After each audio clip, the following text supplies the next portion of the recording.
Hey everybody, this is Brie with FLIMFLAM. I'm here with Allison. Hi.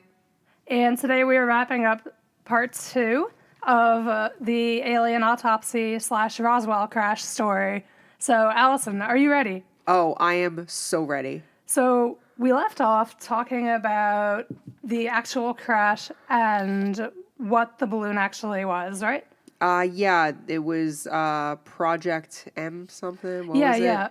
Project Mogul. Project which Mogul, yes. The Air Force and government admitted a couple of days after the crash that it was us spying on the Soviet Union. And yeah, for some reason they decided that it would be better to let people run with, oh, it's aliens, than to scare everyone by talking about the Russians. So, I mean, it kind of makes sense when you think about it. Yeah, no, it does. In the climate. Yeah, because Russians were probably a lot scarier than aliens, and aliens you sort of have plausible deniability. Right, and it's up to imagination. Yeah. These could be nice aliens. These could be, there's people can think about, oh, aliens and get really excited, but you think about war with Russia, not so exciting, not so magical and spacey. So yeah, that's what happened there. Magical space war with Russia would be pretty cool. What if, I feel like this should be like a board game or an RPG, You could play as an American or an alien or a Russian person or a hybrid. Oh my god, the hybrids. Right, that has to be a thing because there are hybrids running around and reptilians. Oh my god, reptilians would have to be somewhere in there. You got to bring them in there, yeah. Yeah. They're behind it all. What's that planet? Planet X? Nibiru or something? Are you talking Star Wars? No, it's a whole thing relating to people who think it's a whole conspiracy theory. There's supposed to be a 10th planet out there that's in shadows, and that's where the aliens come from, and they breed with us. And I told you, I fell down a rabbit hole reading about this. Oh my God. It's a whole thing. It's a whole thing. So anyway, yeah, let's get back to FLIMFLAMs. This ain't a conspiracy podcast. Relatively. Yeah, we should do a conspiracy at some point because conspiracy theories are super fun. So, right. So I did a little bit of double checking on some of the dates and times that we were talking about. So June of 1947, the rancher who first found the stuff crashed was W.W. Max Brazel, and he was with his son, Vernon. It seems that he collected everything on July 4th, and then he brought it to the sheriff, George Wilcox, on July 7th. So that's a better chronology that I've been able to find of how stuff happened. So then they brought it to the Air Force Colonel Butch Blanchard. He didn't know what to do. He contacted his superior, Roger Ramey, and he was the commander of the 8th Air Force at Fort Worth in Texas. And then Major Jesse Marcel, remember we were talking about his son last time? Major Jesse Marcel went and collected wreckage, and his comments actually about, hey, we found a saucer, that's what made it into the paper. So that brings us to speculation that there was a body, that there was, an alien in the wreckage somewhere. A pilot. Right. Of course. Exactly, right. Someone's got to be flying the saucer. Or do they? So I found Roger Lioness. He's the recently retired curator of space history from NASA. And he did a whole article and video about what the whole thing was and how, from the Air Force's perspective at that time, it was better to call it aliens than to call it, Russians. Monitoring Russians. Yeah. But Mogul balloons were 657 feet long and 2 times as tall as the Statue of Liberty. That's, the Smithsonian says that was their size. So at some point, some of this broke up in the atmosphere somewhere, something happened, it was trailing a whole bunch of equipment behind it, and that fell down into Roswell, into, the Roswell region. So, yeah, it scattered in a wide arc, and it was found by these ranchers, and the rest is alien crazy history. So then we move on to the alien autopsy, which, we talked about a little bit last time, had 1.5 million viewers about. I think Fox said that it was one of the highest rated, most viewed things, coming in right behind John F. Kennedy getting shot. It was the highest rated thing. People were crazy interested in it. And when was this shown That on was Fox? first In shown the 90s? in 1995. Fox Okay. TV showed it in 95. 17 minutes long, black and white footage, caught Time Magazine's attention, a whole bunch of things. So the people behind this were a gentleman named Ray Santelli. He is a businessman from England. I forget if I talked about him last time. No, you didn't. We or- didn't really talk about the video Okay. so much. Okay.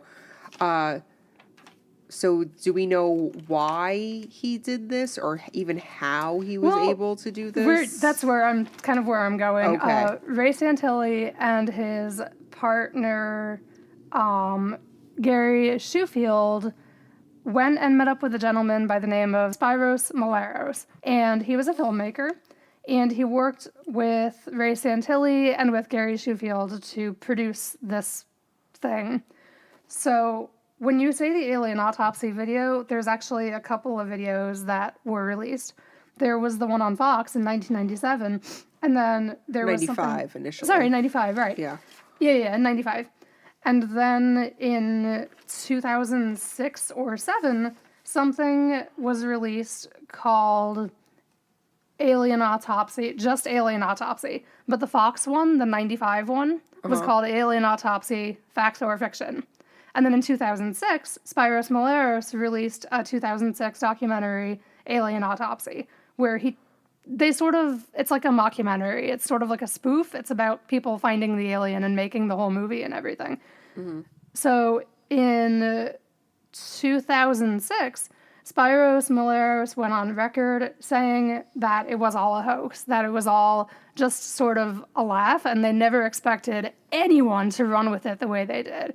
He explained that he worked with the guy, let's see, they worked with John Humphries. Does that name ring a bell at all, or? Should it? Well, no, it didn't for me at first because I didn't know this, but he worked on Doctor Who, actually. Oh, he did a okay. lot of the sculpting of things for Doctor Who. He also worked on Max Headroom. Do you know? Oh, yeah. Yeah, that was him, John Humphries. These guys all did this in England. He also worked on Charlie and the Chocolate Factory, which is another documentary, as you know.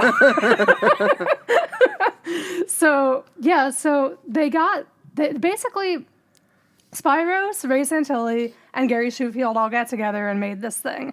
But here's the crazy part, is that when you talk to when Maleros was talking to Shoefield and Santilli would still double down and be like, no, well, help me make a movie of this footage of a real alien autopsy that I saw somewhere. I saw it on some old footage and it's totally real. No, man, like it totally happened. This is real. So I found an interview with Maleros and also Shoefield from 2010. And Maleros, here's a quote from him about the whole thing. He says, "Our whole film was made up, but we hung it on little elements of truth. Something crashed in Roswell, and we pinned the film on this being a body that could have been picked up in the crash." And he still calls it a staged reconstruction. So that's cool. Okay, so he thinks that it could have been legit, is what it sounds like. There's staged reconstruction. That's like like those really bad reenactments. Spiros Maleros at one point said that the autopsy was a staged reconstruction. That was in the early that was at some point in the 90s, but when he came out talking about it in 2006, 2007, he admitted that the whole thing was a hoax. He basically expressed regret over it. He said he never expected it to fool so many people and for it to blow up as huge as it did. So that is basically the final word. There are still people who are like, "Oh, the government got to him." You know, Of course, he's saying there's that always he going to has be people to that say it. the government Right, there got are people to him. who are, so far in it that they're like, "Oh, it's just saying that because he has to." So I mean, the truth is out there. Anyway, yeah, one of the main producers came out in 2006, 2007 saying that the whole thing was an elaborately crafted hoax and a very good one. And if we ever could get him on here, that would be super cool. We should totally revisit this. If Spiros Maleros happens to hear our podcast and wants to come on, that would be super, super cool. So yeah, he says, him and Shoefield say in this interview, let's see, Shoefield, Ray says that he saw original footage in 1993 or 4, but in a few years it had totally deteriorated. So... Sure, VHS, as it does. Yeah. And then Gary Shoefield says, though the documentary film is comedic, the 2006 one, there were a lot of dangerous and serious aspects that were occurring to Ray and I, break-ins, death threats, and all sorts of unpleasant things. So for them, apparently, making that movie and filming that thing was kind of a big deal. Ray also says, Ray Santelli, since 1995, when we went public, we had people from every corner of the world contact us with images, photos, and every kind of evidence you can imagine. As a result, we right now control one of the largest libraries of this kind of material. What? That's kind of cool. Gary and I have taken the position not to commercialize this any further. So Ray Santelli and Gary Shoefield are kind of like, well, think whatever you want about the autopsy, but we have real alien stuff. It's here. It's real. Government. There's all this stuff in this interview about government officials contacting them. It's wild. It's a really wild interview. So what they did, though, was that what Spiros Maleros explains is that the entire thing was filmed in a London apartment, in a London flat. They shot it on, let me see here. They used vintage newsreel footage shot in 16mm film, spliced in with newsreels of 1947 baseball matches in Roswell. So they very carefully spliced it together, and the end result was that Stan Winston, he's an Oscar-winning special effects guy, he analyzed it, and he didn't know what to do with it. He didn't know if it was real or not. A forensic pathologist named Cyril Wecht, he also analyzed it, and he was like, yeah, these autopsy procedures are legit. Like, he wouldn't say that it was an alien, but... But what was actually happening, the science that was occurring Right, they were saying, screen like, this is how you should dissect something like this. And then they had, the body was crafted by the guy I mentioned earlier, John Humphries. So it was crafted by basically an expert sculptor.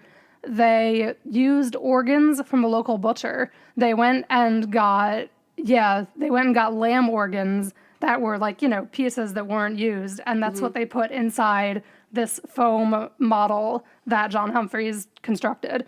So yeah, they managed to make the whole thing look pretty damn realistic. It fooled so many people. Well, and it does help the kind of film that they were using too, because everything was so grainy and it's like you can't, enhance, Yep.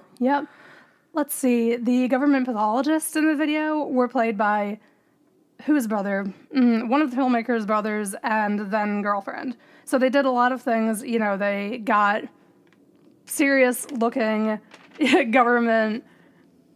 I don't know the word I'm looking for here. Uniforms? Not uniforms exactly, because everything's covered up. If you've ever seen any of it, they're wearing big hoods, and it's almost like radioactive or like biohazard suits. Yeah. Like as they're cutting this thing up, covering their faces. So they were very smart. They were very, very smart about how they made this. It was an excellent hoax.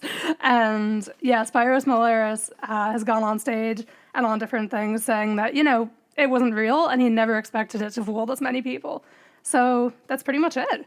That's what they did. And they built all of this on, well, what if there was a body in Roswell? Because there are still people who will tell you there was totally an alien. What ifs were always the best Marvel comics. Right? So, yeah. I never read those. Oh. I know I should. Out. You should hook me up. It's like Marvel wrote its own fan fiction. That's cool. Yeah. Where are you getting all this info from? Mostly from Smithsonian. The Smithsonian website. There was also a pbs.org nice, legit, website that I used. Legit. There was an interview with the two main filmmakers, Ray Santelli and Gary Shoefield, that was on Dread Central. It's an interview. It's on an entertainment website. Whatever. So I think, we're going to start putting these on our FLIMFLAM so that our listeners know we are getting our information from somewhere and we're not just pulling stuff out of our ass, for the most part. I mean, speak for yourself. A little bit. A little bit comes out of asses. Yep. Gross. Next, for my next FLIMFLAM, I want to talk about Frank Abagnale from Catch Me If You Can fame, the guy who impersonated everybody. Yeah, he's real interesting. So yeah, that's exciting. Yeah. That's what I think we got. I have his book somewhere. Nice. If you wanted to read it. That would be good. Yeah. Please lend me that. Yeah, And I'll have it's a book resource, which will be good. Yeah. Yeah, his So- autobiography. Aliens! Yeah, aliens. So on our next episode, we actually have a guest flimflammer. That's right. My good friend Stevo is going to talk about Crazy Eddie, who had some electronics store in Brooklyn. Apparently, you'll hear all about it.